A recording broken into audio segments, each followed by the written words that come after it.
What's up, everybody? This is Trey Biddy with HawgSports.com, HawgSports.com. Game week has finally arrived, kind of. We're a little early, 7 days away. So we're kind of moved everything up just because the schedule has changed. The game is on Thursday. So we're doing the game week show today. And then on Monday, we'll have our primer after we talk to Coach Sam Pittman. So just for the schedule, it'll be every Monday and Thursday moving forward, but this week's just a little bit different. Mondays will be like 2 o'clock, and then the Thursday show will be 11ish. Try to get off right about 11. So, all right, here we go. That's pretty much it. We're going to talk about UAPB, and we're going to talk about everything that's happening in fall camp, and we'll get to a few other things as well. Danny West is also going to join us. All that more on today's episode. Oh, and Keith Grayson of HawgSports Live.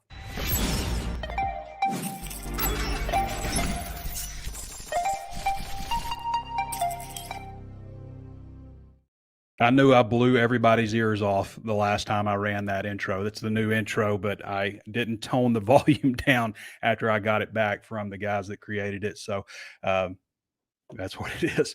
Hey, plenty of ways to watch and listen to the show. You can always tune in on YouTube. Be sure to subscribe to the channel if you haven't done so already. We're also streaming on Facebook. We're streaming on X, and we're on Instagram also. So plenty of ways to watch, and you can also listen to the podcast version of this, which will be uploaded as soon as the show is over. So a lot of different ways to watch and listen. Hey, Hawg Sports right now is 30% off. HawgSports.com breaks down to $6.47. $75.18 for the year, $647 for each month. So a great time to sign up at Hawg Sports if you want all the latest Razorback coverage. It's going to be a wild season, not just at Arkansas, but throughout college football. So many changes have happened here lately with Razorback sports and with college football in general. I mean, the technology on the sidelines, the college football playoff. It feels weird to call it technology, doesn't it? Because I mean, iPads have been around for what, like 15 years, but now they can finally have them on the sideline. That's going to be, allow coaches. We think about just calling plays and making adjustments at halftime, but there's so much more that goes into it, and even more so now, just because coaches have the iPad. Okay, as Travis Williams was saying, this is how they do this. This is how they run the power. Sign sealing. That's something that's probably going to be limited a little bit, at least for offense. And I want to play this clip because I just found this really insightful and interesting. The first clip is from Bobby Petrino. It's brief from his Tuesday press conference. The first clip is from Bobby Petrino, and he says basically, they're going to huddle more and all that kind of stuff. I think they'll do probably like quick little huddles and stuff. I don't think it's going to be something that's going to be, long and drawn out, because I also think there's a big benefit to getting to the line of scrimmage quickly because you've got the earpiece, right? 15 seconds before the snap. So yes, you want to huddle to prevent sign stealing, but you also want to get to the line of scrimmage so you can say, hey, they're in this coverage. Let's throw here. Let's look here, all that kind of stuff. And it's going to be a big benefit to offenses. I think everybody sees that. Travis Williams thinks that there'll be more scoring in college football. I would agree with him. Defensively, there's no real help. Because this is an advantage for the offense. You still got to signal stuff, and sign stealing happens in college football. Legal sign stealing. Here's the clip. I remember when the Houston Astros had that big deal about stealing signs. Well, that crap's been going on in college football for a long time and just as bad. And I think this gives you an advantage offensively by huddling and not having to signal anything. The quarterback hearing you, calling the play, communicating it to everybody, and then going out and having to play football. Coach Petrino said yesterday that this sign, like trying to get signs, has been going on a long time. How much time do coaching staff spend on trying to interpret what's happening over on that other sideline? Oh, a lot. Like, it's so funny. You'll be shocked. During the week, I know offense all around the country. They're going to get the TV copy, and they looking at the signals. Yeah, just one person. That's your only job. Look at the signals. And then, boom, oh, we can't get the defensive signals. Okay, well, let's see what the defensive players are signaling. Then they'll try to get it that way. So they got different ways. I remember we played Louisville, and he was really good. And I saw the TV copy, and I could just see the whole time he's just like this, just watching. And in the halftime, they got the signals. So we played him the next year. I was at UCF. We played him that next year, and I got his contact, and I called him. Like, hey, man, I need to. And he sent me the whole thing. And he said, this is what we had. And it was like 80% correct. So we had to change our signals because they just pass it around. So they're just sending it to the next. So we played SMU and Red Lashley to them, and they had the same signals. I wasn't mad that he sent it around. I would have been mad if we didn't change it. So it's huge, like just signals, and it's perfectly legal. I know teams right now that have 2 guys on the field because you usually have them in the box. So you know, all the times you see a lot of these teams behind the actual team, they pull out these big curtains behind it. If it wasn't important, they wouldn't be doing it. 80% of the teams in America, when they signal, they pull out the big curtain behind so the guys in the press box can't get them. Well, they done smarten up. They done put them on the field. So they got 2 guys and they just sit here and try to get it. So you got to have ways of hiding your signals, you know. So you can always know, like, when a play happens, you go, hey man, they got our signals. Cause it's just like the perfect play. You just know. All over college football. So that's not, man, it's nothing new. It's not one of those deals where it's like unethical or something like that. Like, they do it. If you're crazy enough to keep the same signals, that's on you. If you're crazy enough to keep the same signals, that's on you. Wild, wild stuff. I love the real life examples of that. There's so much that goes into this game. Everything's so complex, and it's not just making adjustments. It's changing your signals, maybe at halftime, if you realize that, hey, they've got some of our signals, you know, so pretty wild. This game coming up against UAPB, you know, we asked Travis Williams about UAPB. He didn't really have much to say about it. Like, they haven't really started diving into UAPB, and why would they? This is going to be a bloodbath. UAPB is not like an Appalachian State, you know, back when they were FCS level. It's not like that. This team is one of the worst teams in all of FCS, like near the very bottom. And they're 50.5-point underdogs, according to Bet Saracen. Last time I looked at it on Bet Saracen, 50, I think it started at 54.5. So it's come down, because I think you go back to, you know, thinking about that game a few years ago when, you know, Arkansas went up 45-0 at half and then put all the backups in, ran the clock. It was a continuously running clock in the second half. So that could impact that line a little bit. And Arkansas didn't score. The second team offense, led by Malik Hornsby, didn't score. UAPB scored 3, so it's 45-3 final. But I don't even know that this game should be played, because UAPB, at least last year, was so bad. And maybe, you know, you don't put all that on Alonzo Hampton because he was a first-year coach. I don't think UAPB has been very good for a while, but should they even be playing this game? Should they be playing the game in Little Rock? And I'm from Central Arkansas, so I've always been a proponent for playing games in Little Rock. That's lessened over the years when the difference, you know, just the landscape of college football has changed, but the difference in quality at War Memorial versus what you get in Razorback Stadium. And, you know, I think that if War Memorial puts up something like they did last year, that should be the end. That should be the end of it. I mean, I'm talking guys like, for me personally, I noticed, you know, things were awry when I tried to enter to my parking spot, which is the same spot that I'd used for 20 years, and was told that I couldn't go that way when I've gone that way every single time. And nothing had changed with traffic flow. And I had to argue, like, yes, I can't. Media parking is right there, and had to, like, argue about it, and finally got through. But there's no other way to get to that spot unless I drive, you know, on the grass or something, like, from like, there's no other way to get there. So that started. And then, like, I'm hearing afterwards, like, the band was provided no water, and fans couldn't get water. There was cash only. You couldn't use credit cards. Like, huge long lines for everything. Like, if it's like that again, then War Memorial game's got to stop. And I get, like, you just have one event there, you know, every year.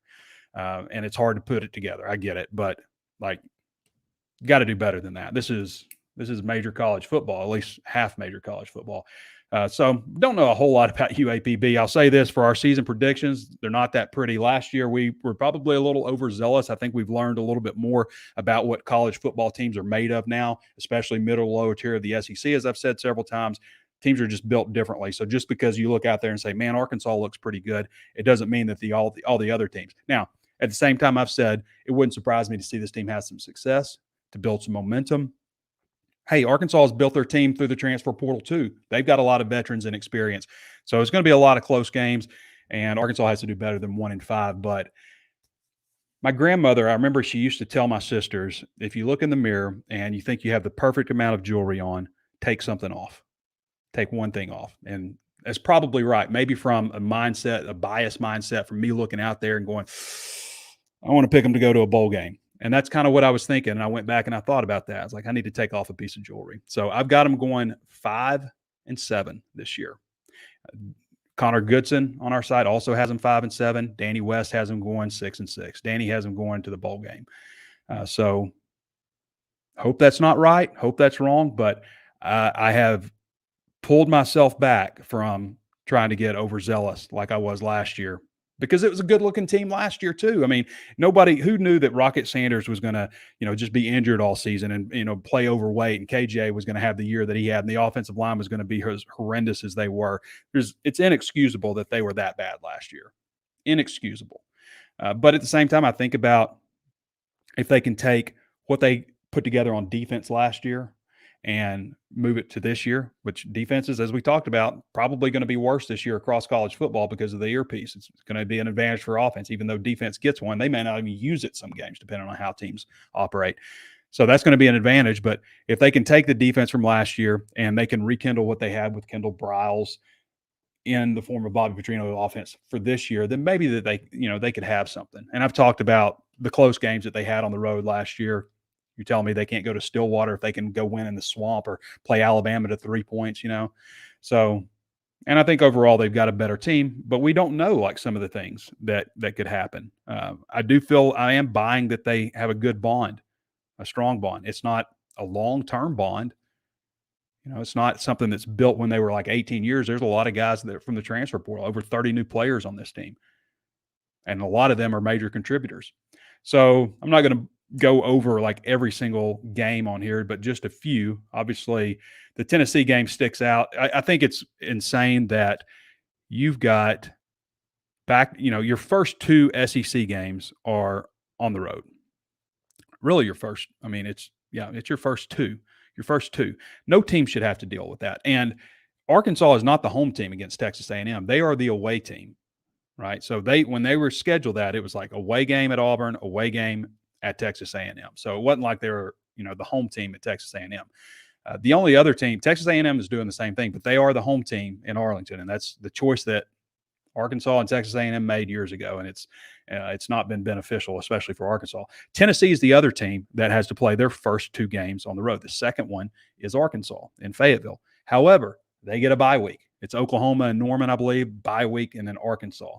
So Arkansas coming off of, emotional game against Auburn and Texas A&M probably, and then right into Tennessee, which is coming off of a bye week. But you get them at home. But October 5th, that's so deep into the schedule. That's the 5th. That's the sixth game, right? Yeah. So deep into the schedule. It's just it's ridiculous how it shapes up. Then you have LSU. So I'll just say this: like, can they beat LSU? Sure. They can beat a lot of teams that I've got them picked to lose against. But Arkansas on my birthday, October 19th, is 1-5 all time. 1-5. The last time they won on my birthday, I was 14 years old. Maybe they're due. Maybe by 2069, when I'm hopefully 92 years old, I guess. Maybe it'll balance out, but they'd have to like win all of them to have a winning record. So not a very good record on my birthday. Just some notable ones for those out there who are curious. In 2019, hammered by Auburn 51-10. In 2013, beaten by Alabama 52-0. In 2022, I remember that. Kentucky came to town. It was raining. Beat Arkansas 29-17 on my birthday. 1996, lost to South Carolina in Columbia 23-7 on my birthday. They've never won an SEC game as an SEC institution on my birthday. Never once. 1991, October 19th, 1991, they beat Texas 14-13 when I was 14. Yeah. 1985, they lost 15-13 to Texas. Those are all my birthday games. So this is a birthday game coming up. Got them beating Mississippi State on the road. I just don't think Mississippi State's very good. Arkansas might be good. Mississippi State, to me, definitely is not going to be good this year. Can they beat Ole Miss in Fayetteville? Ole Miss, Lane Kiffin has never won in Fayetteville. Never won with Ole Miss in Fayetteville. Texas. I mean, you got some top 10 teams in here. I mean, this is not the Texas of 2021, first year of Steve Sarkisian. This is a team that's going to battle for the national championship this year. Louisiana Tech got them winning. And then at Missouri, I'm not going to pick them to win in Columbia until they do it. So the first time they win in Columbia, I will have picked them to lose. So got them 5-7, 2-6 in the SEC. I was wrong last year. I had them winning 8. Drank the Kool-Aid too much. No reason that team should have been as bad as they were, but I'm tempering my expectations. I think that's probably a good policy for everybody. Offensive line worries me a little bit right now in the state that they're in. I just think that with Patrick Kutas out and Takias Crawford, you're without 2 of your guards. And now you've got a Marion Harris in. Now that leaves Joe Moore, who, I don't know if Joe Moore is SEC quality or not, to be honest. I just don't know. But he's your backup tackle at both spots. Your next best guy, your next best guard is Amari Wiggins. I just doesn't feel comfortable right now. Now, if they stay healthy from here on out, they'll probably be fine. But it would be really nice to have some quality backups. Like you feel good about Takias Crawford going in. You feel good about Amarian Harris, obviously. But I think Amarian is going to end up sticking at left guard for the foreseeable future because Patrick Kutas hasn't even strapped on pads yet. He was hurt day 2 of camp. Day 2. And there's a acclimatization. I can never say that word, but that's how it's not acclimate, it's acclimatization period of 7 days before you can strap on pads. So he hasn't even put on pads. I don't have a good feeling about, him just hopping in there for UAPB or even Oklahoma State if he's better. I think it'll be a little bit of time before you get to that. And he'll have to beat out Marion Harris, who will have been in there for a while. And, coaches like to reward guys if they're doing well, which he should. So that's the area that, concerns me. I think everything else is, going to be at least competent and more than capable in a lot of regard. Like a lot's going to depend on how good Taylor Green is at quarterback. But Bobby Petrino's been pleased with the offense. He's been pleased with the progress of them. He kind of has a little grin on his face, like he knows something we don't. I really thought it was cool talking with Travis Williams and him just talking about if you're playing, then in his mind, you're a starter. The days of like just putting 11 out there are over. Like if you're out there, that means he trusts you. He trusts you with his paycheck. He trusts you to help him take care of his daughters. It's a really interesting way to put it, but he was talking about some of the cornerbacks that they're going to put out there. TJ Metcalf, who's really kind of come on at safety. He's also got some secrets. He didn't want to talk about how they're going to use Larry Worth or Anthony Switzer. I think they're going to use Worth at safety. I think it'll be Metcalf and Worth at safety, battling there with Jaden Johnson and Hudson Clark, kind of rotating around there. At least I hope that's what they do. And then I think Switzer will be more of a nickel along with the Nico Slaughter, just kind of depending on the personnel out there. Linebacker, I think I see them trying to get as many linebackers out on the field as possible, whether it's Switzer, who you'd consider a hybrid, Worth, who you'd consider a hybrid. And then, Steven Dix, who's really had a good camp, and Brad Spence, Xavier Sorey, Bradley Shaw, another guy that they really like. And, there's Alex Sanford and Carson Dean and, some other guys. So I think that I've personally gone from like, kind of hoping that they'll be good at linebacker because they do have some good potential there to really thinking they're going to be pretty solid at that group. And so I don't know, just a few thoughts. I've gone over a lot of this stuff already with my walk and talk. We're going to get to Danny West in here just a minute. And we'll also have Keith Grayson coming on here in a little bit. Let's see if I want to talk about it. Let's review UAPB. I mean, it's hard to find much on these guys, but they were 2-9 last year, 1-7 in Alonzo Hampton's first year. Alonzo Hampton used to be a defensive assistant at Arkansas, defensive analyst at Arkansas. So he's got a little bit of history here. He's from Arkansas. He's from Warren originally. He's been at different schools around the states, high school coach. I believe he was at Dumas for a while too. But these guys, UAPB averaged 15.2 points per game last year. And who do they have back? Hampton back for a second year as coach, obviously. They've got it'll either be Jalen Macon, I guess, or Mekhi Hagans at quarterback. Not sure which one of those guys. It's hard to find there's not a lot of media coverage of UAPB. Not a lot of media coverage out there.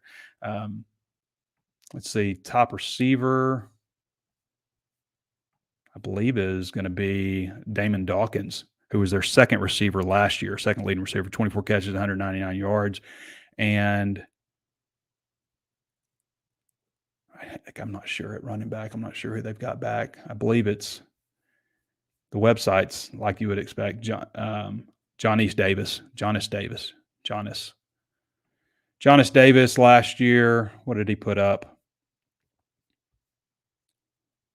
He was their leading rusher, played 9 games, 70 carries for 377 yards. That's UAPB in a nutshell. Yeah, again, I'm not even sure that they should be playing this game. I mean, it's just like it's a glorified scrimmage. Like Arkansas, there is a 0.1% chance that they could lose this game. And obviously, you're going to be looking ahead to Oklahoma State and preparing extra for that. I mean, it's just it makes sense. So, all right, we're going to hop over to our man Danny West now. For those of you who don't follow Danny, you can follow him at Danny West. He's the HawgSports recruiting analyst and has been doing a great job for HawgSports for a number of years. Had a busy summer. I mean, recruiting has kind of changed. The calendar is a lot different now. So recruiting has changed a lot over the years. And so Danny is more busy with recruiting in the summer than even in the regular season. Danny, how's it going, man? What's going on? How are you? Not much. We're almost there to getting you your studio set up. So we'll hopefully soon have you live. Your moving face, I guess. We got your voice already, but yeah, we'll have you live soon. So Danny, you did a state check, and I like these articles you do on just different states that Arkansas recruits. We know them as pipeline states. Anybody playing college football is familiar with that term. So, but Alabama has kind of become a pipeline state for Arkansas, wouldn't you say?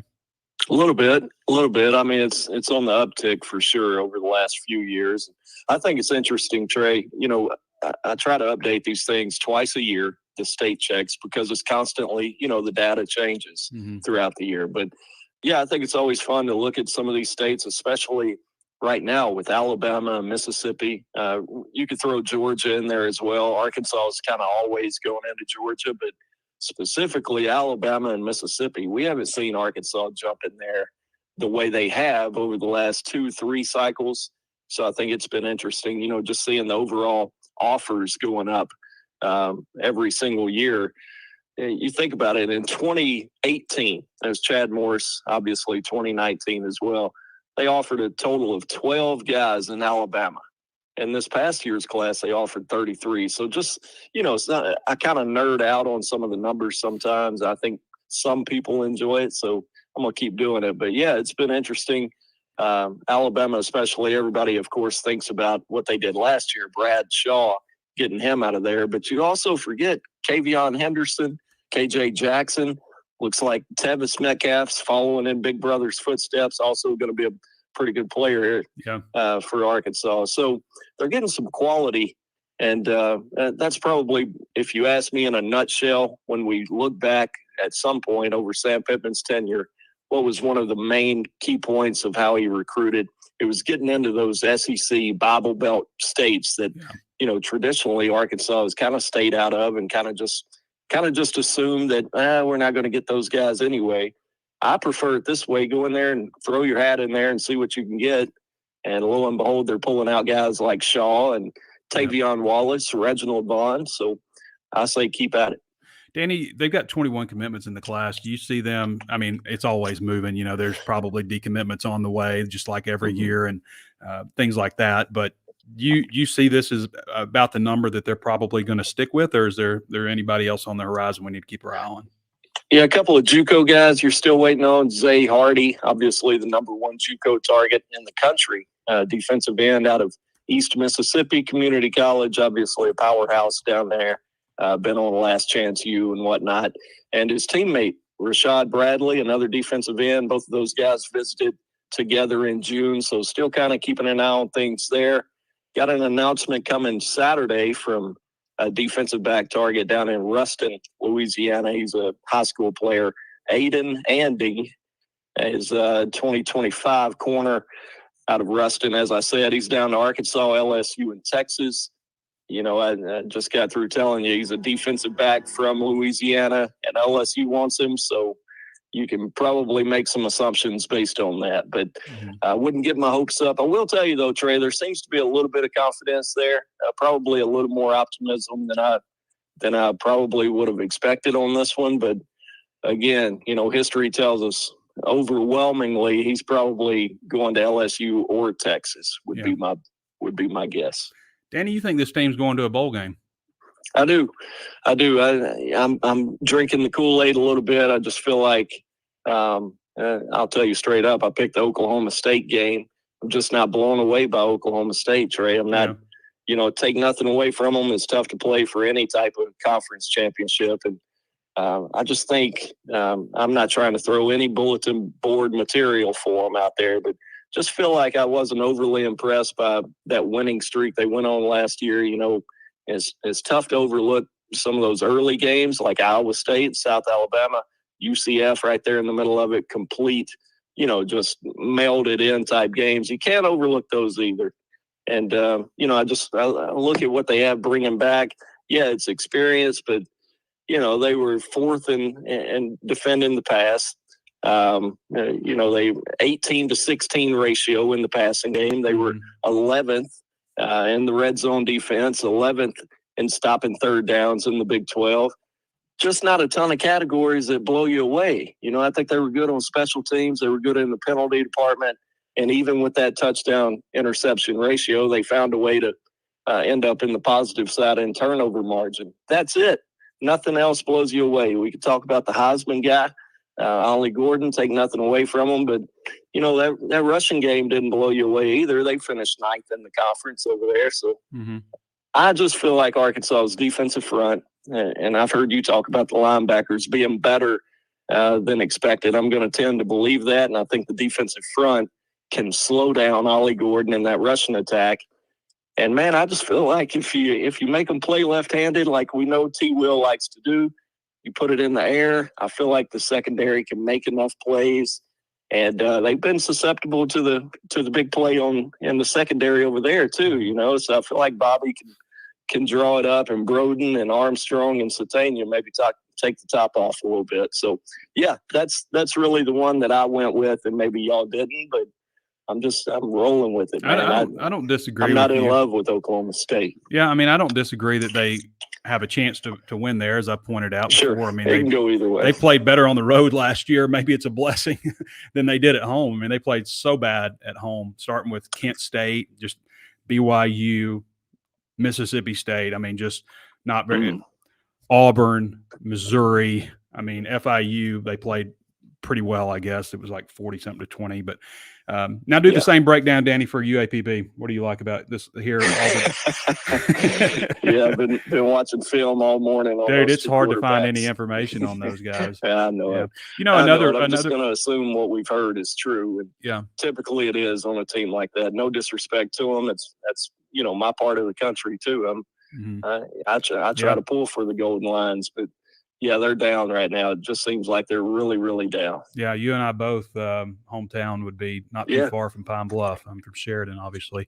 I want to ask you about another game. I just punched my ticket in. I said I wasn't going to go back to AT&T Stadium just because I was so tired of it. But it's the last time. So I just punched my ticket and applied for credentials for AT&T Stadium. But that's a big one, man. I mean, Elko's in his first year there. He did well in his first year at Duke, but also first year is can be difficult for a lot of coaches. That's right. I'm just I have this image ingrained in my head of playing A&M, and it's typically in my head. It's 3rd and long. You're backed up on like you're 23, and here they come. And it's just they've got that again this year. We can talk about head coaches, and I'm with you. I think they could. Matter of fact, they open with Notre Dame at home. I could see them losing that one, but 2 weeks later they go to Gainesville, and man, I just feel like I'm liking the Aggies probably more than most. So I have very little faith in that, in that building at this point.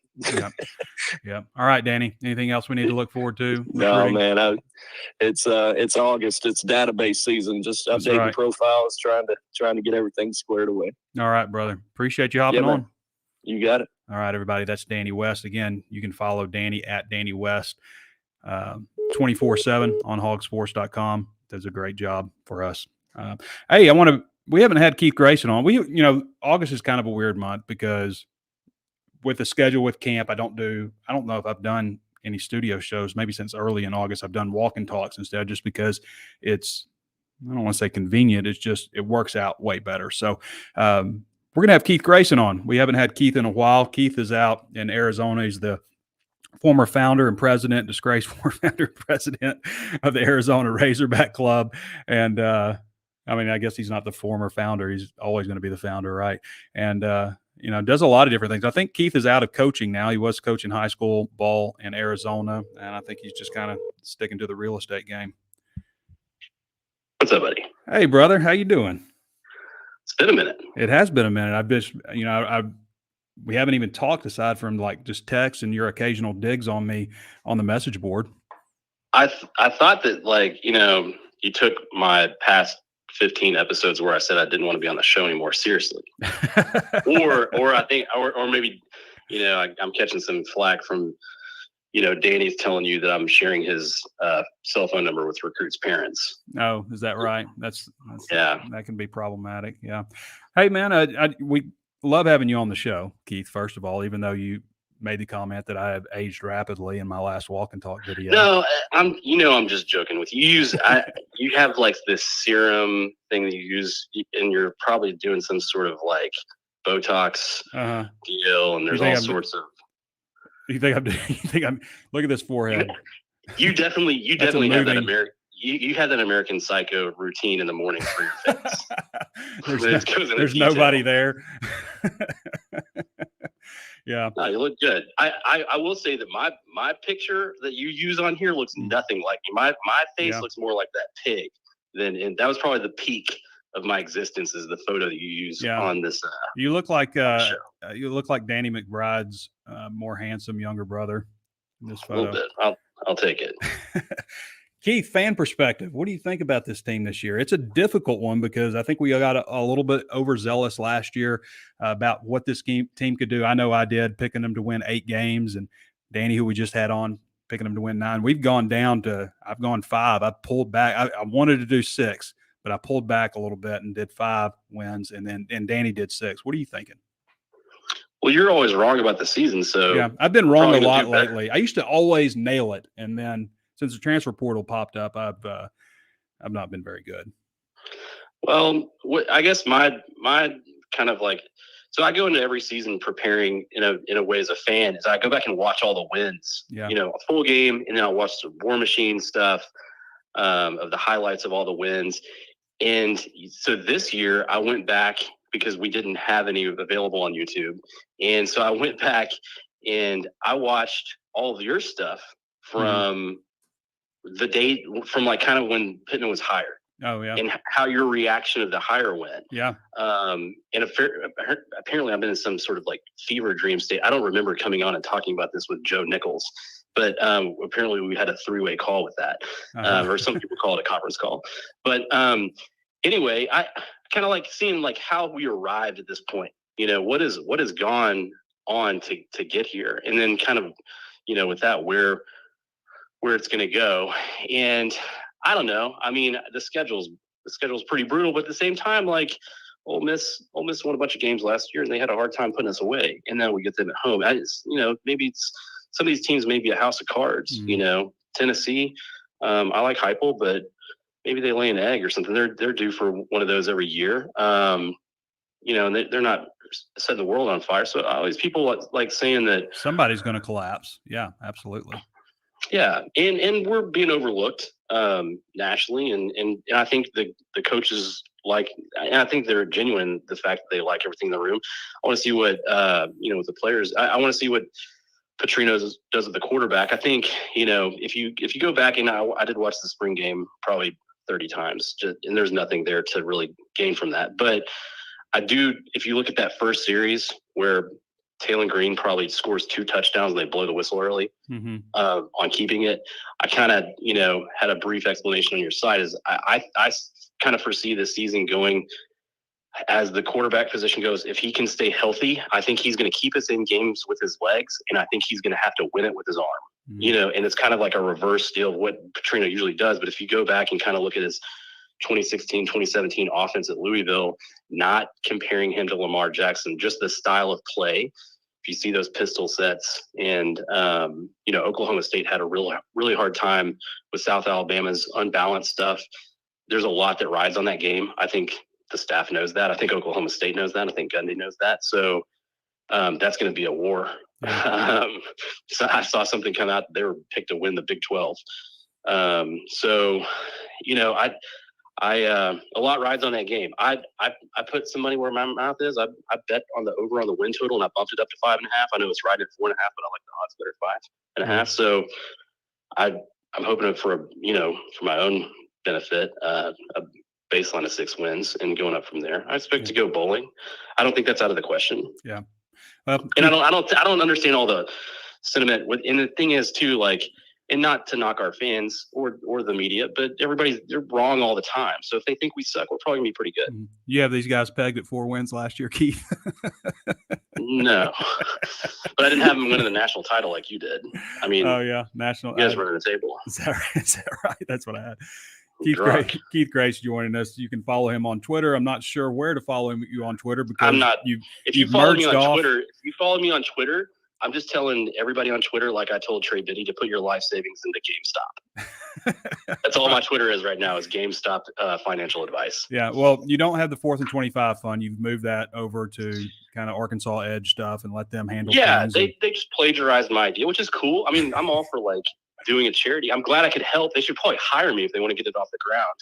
Yeah, right? They probably couldn't pay me enough. Yeah. But no, everything's going that, I wanted to, and Pinto and I talked about this a little bit. We're buddies, and I was like, it's like, what's the goal for this? I was like, do you know we legally paid a player to that?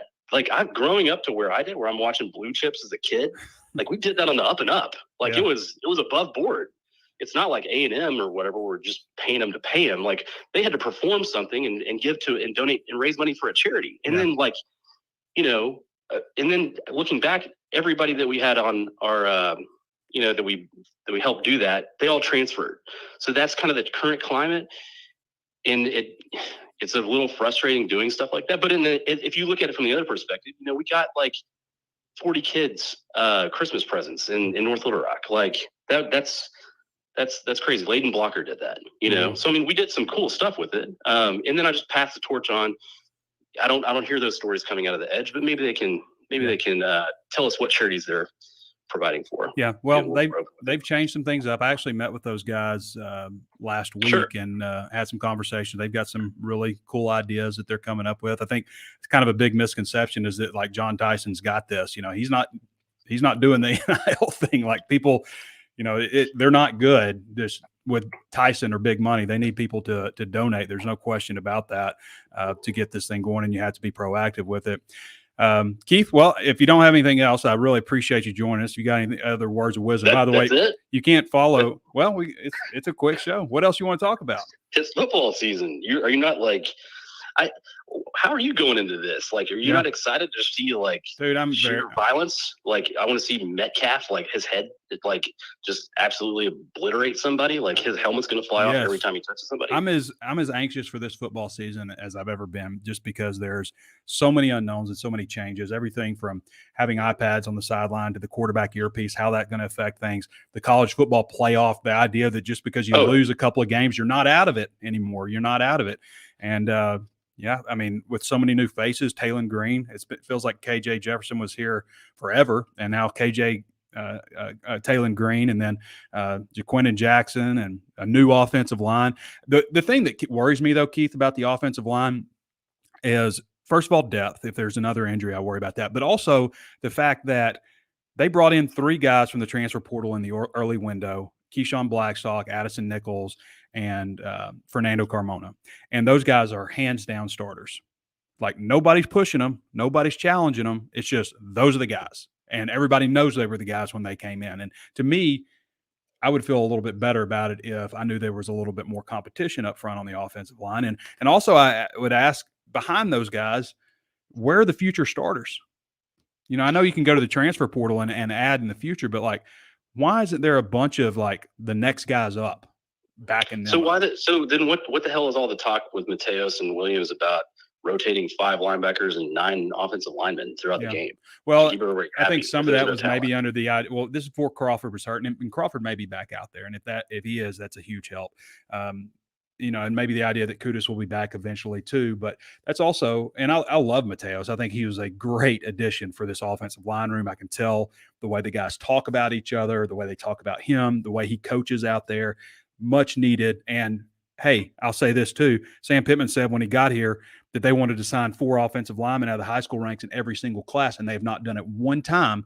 But now they have 4 offensive line commits in one class since Mateos has been here. But yeah, and I think coaches talk like that. I mean, they just do. Like, they've got a bunch of guys that are going to battle and all this stuff. But you and I know, Keith, that this offensive line, aside from Amarian Harris and Patrick Kudus possibly sliding in at some point, the other 4 spots are set and have been set. Yeah. Well, I'll leave you with this, since you're trying to kick me out of here. But I'm not trying to kick you out. I thought you were going to wrap it up. You said a lot of good it's stuff. football season, man. Like, Yeah. I'm ready to roll, dude. Like, why is everybody like acting like they, somebody kicked their dog and was, his name was Sam? Everybody's been hurt before. They've been hurt, and they're being guarded and protecting themselves like a wounded dog, like a dog that's been kicked. Arkansas fans are that dog that was kicked, and now they're covering up. I'm a compulsive name dropper, so I'll drop a name. So I was having dinner with had Alonzo Highsmith over for dinner on Saturday with some other football coaches. Which Alonzo Highsmith, former Razorback? The junior, bro, not senior. I'm not a hurricane. Junior. So yeah. So anyway, we were talking about kind of everything, and I like to get the former player perspective on Petrino. Kind of like behind closed doors or whatever. And Kelvin Fisher, was a agent in my office as well. And we talked about this at length, the confidence that he inspires in people just based on his teaching methods. And, and he'll what do you say all the time, that you're waiting on Petrino to get in somebody's ass? Yeah. You said that like 10 times on this show. Mm-hmm. So I've seen it. I've seen it. Very, well, it's awkward phrasing, but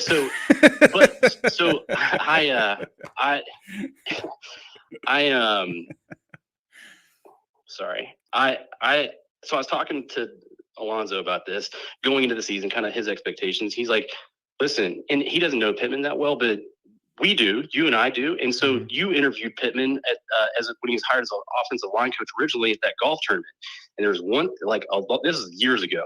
He looked in the camera and you're like, what makes you like the best offensive line coach in America? A lot of people, what is this kind of thing that precedes you, your reputation? And he looked in the camera and was like, I'm a badass. Like, that's it. And so we had this, we were always like, every time we score on a run play, it was like, Sam Pittman's a badass. That year, we had that running before the tailgates and stuff. And so he's confident. I think with Pittman, he's trying to maybe like not learn. I think he's learning the PR portion of being a head coach and kind of how he's perceived in public. And then he's kind of like had to maybe redefine himself a little bit. And I think what Petrino and Barry Odom to an extent provides is confidence for him in what he's doing. And almost like if everybody on that staff has the confidence that Petrino gives the players, then I think that's the difference in some of these things. And to your point of winning 5 games or more, he didn't come here to win 5 games. Yeah. That's what was difficult for me, Keith. Like, when I was picking that, I was like, man, this guy's worth more than 1 win. This team's better than last year. That's where I was like going. I was like, I want to pick him to win 7. Just because Bobby Petrino is not worth 1 more win than they had last year with Dan Enos. So I totally get what you're saying there. Yeah. So what if he was on staff last year? Look at all the games we would have won in close contests. And we're doing that with a completely inept offense, and the defense just got worn out. And I do like what Travis Williams is saying. I don't know why you guys keep on harping on your pieces being an offensive advantage. You can already do check with me's, and like after the defense is called, their check, and then if you're saving, you check after that check. But he can. You can get all the way up to the line of scrimmage and have Bobby Petrino in your ear, and saying exactly what's out there. Coach Williams alluded to this, but he's going to disguise coverage. So you'll show like Yes. one high safety. Yeah, and you got to have shell coverage. and then you'll run Tampa out of it or No whatever. question. And then you'll have He's ready for it. You can tell middle that field Travis open and you'll roll it Williams, to 3 cloud. Yeah. Travis So Williams has thought about all of it. yeah, he's a good dude to have on our side. Yeah, But I like him. I anyway, like him a lot. I'm excited about the season. I don't know what all this negative crap is. Like I'm excited to get going. I am man. too. We're the first game. We open up college football. Like we're the first game of the season on Thursday. So yeah, I'm hyped, man. Well, there's games this weekend, So, right? I have no idea. I don't know what is happening outside of It's all our Arkansas. schedule. Yeah, I believe Florida State. I think, there's week 0. All right. Yeah, I think you got All Florida right. State and Georgia Tech, maybe. I think so. I'm busy that day. I'm all booked up until Thursday. Yeah. So Yeah, all right, man. Great stuff, brother. Thanks for reaching out. I'll holler at you. I'll holler at you this season, I guess. yeah, we'll have you on Back again. All right, Tell brother. Danny I'm sorry. All right. All right, later. All right, everybody. That's Keith Grayson. Well, I was about to say you could follow Keith at Keith Grayson _, but that I think that Twitter account is no longer active after he. He said he wanted to throat punch SEC officiating, and you can't threaten violence, I guess, on X. So anyway, great stuff there. All right. Anything else we want to cover before we get going? Let's go to some comments. See what you guys want to say. Let's go in reverse order. I always go in forward order, but like if you haven't got your comment in now, we're going backwards. Okay, so we're going from the bottom. Petrino always pulls out. This is from Mr. Bloodline. Petrino always pulls out the stops. That was awkward phrasing. Always pulls out the stops when he plays X team. Look at what he did at Arkansas and Miss State. I bet he will go full Petrino on A&M. Hey, Arkansas has lost 8 of the last 9 against Texas A&M in AT&T Stadium. They've only won one time since Texas A&M has been a member of the SEC in 2012. When Bobby Petrino was at Arkansas, they went 3-0 against Texas A&M. Had a dominant edge in the overall series. Texas A&M had only beaten Arkansas like 24 times, and now it's like within 10 games in that series. So let's see. Trying to pick something really good. Curtis Johnson, how amazing would it be to call the Razorbacks champions in football? That would be unexpected, wouldn't it?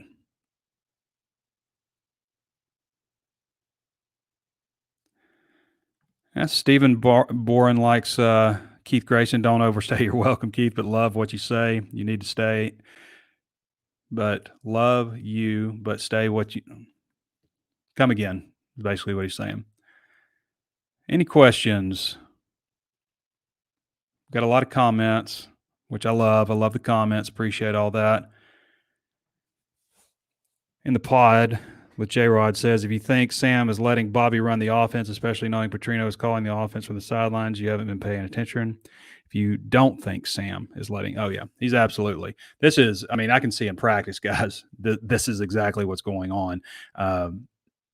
He's letting Travis Williams do his thing on defense, and he's letting Bobby Petrino do his things on offense, and he's obviously, providing input and all that stuff, but he's focusing on the offensive line in a large way. They have 2 offensive line coaches, Eric Mateos and Sam Pittman. They're not going to let that area stink the way it did last year. I don't know that it's up to SEC upper level standards or anything like that, but it's significantly better than it was last year. That doesn't mean that they're even average because they were so bad last year. But they'll be better this year. The offensive line is going to be better.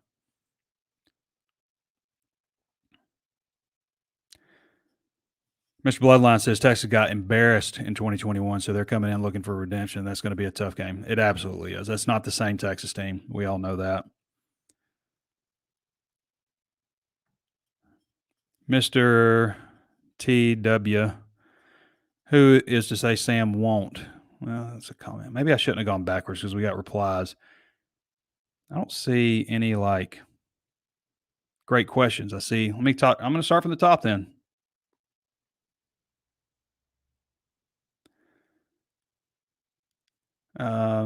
Background noise is drowning you out, sir. I have background noise. Seems like you're the only one that says there's background noise.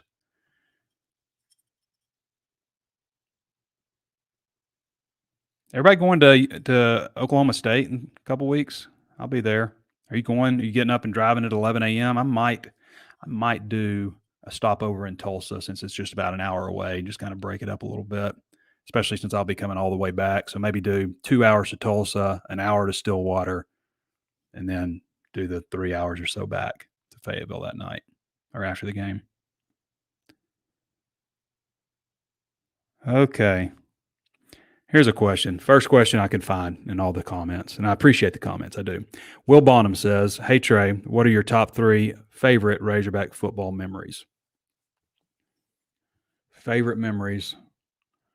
The Miracle on Markham's up there just because I remember I was way down close to the field. It was in the stands, just a few rows up. And I can remember when Matt throws that pass to DeCorey, and it was just like a wave of people because somebody leaned over the railing and they like lean over, and then it's the guy behind them and behind them. And it's just like a wave of people. And we couldn't tell if they caught it or not. And I looked down, I was with my buddy Josh and his family, and I looked down at his dad, Mike, and he was crying, which I'm one of those people. Like if I see somebody crying, whether it's a movie or in person or whatever, I can't help but get teary. And I look down at him and he's crying. And so I started watering up, and we're hugging each other. And that was a great memory. That was a great one. What else? The Texas game in 2021 was fantastic. I mean, that was as electric as I've ever seen it in Fayetteville. I mean, that one's way up there. Way up there. The Tennessee game in 2006, where Darren McFadden went off, ESPN Game Day was there. The last time that Game Day has been there, by the way. That one also jumps out. There might be another one, but I will say, just off the top of my head, those are the 3 memories that jump out to me the most.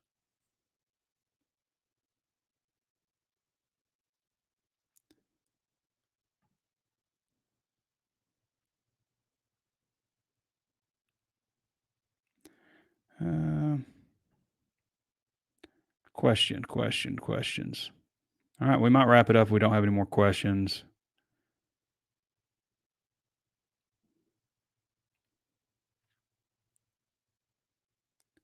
Chris Light says 4-0, then downhill after that. That would be exciting if they started off 4-0. That would suck if they finished if they lost every game and finished 4-8, wouldn't it? 3-9 incoming, says Ty Strick too. Okay. We've got a lot of comments, but I don't see many questions. So I think we're going to wrap it up. I feel pretty good about the first show. Yeah, feel pretty good about it. All right. Hey, Apple Podcasts, how many reviews we got? The goal was to get to 1,000 ratings before the season started. 1,000 ratings before the season started. Where are we at?